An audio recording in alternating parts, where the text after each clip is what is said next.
Hello, Muskies, and anyone else listening. This quick video is just to help some lab students when they're graphing some of their data from our most recent investigation.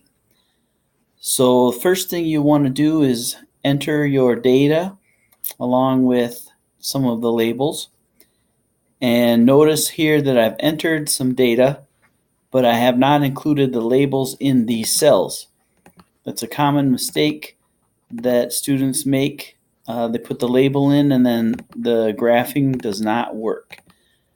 Once you have your data entered, then you highlight what you would like to graph, and then you head on over here to the chart button, insert chart.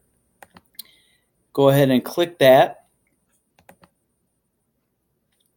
and then a graph will be created for you. You can see here how in sample A I have my temperature and circumference, and here I have temperature and circumference for sample B.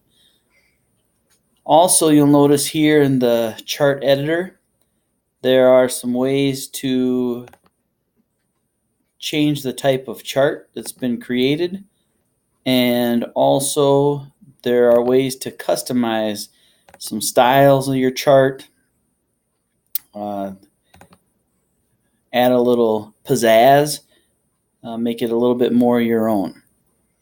And once your chart is created, then you can go over here to the three dots, select those, and then you can copy your chart and paste it into your report. I hope you find this helpful as you're getting ready to put your chart into your lab report. Good luck. Remember, it's a great day to be a Muskie, and anyone can make a chart.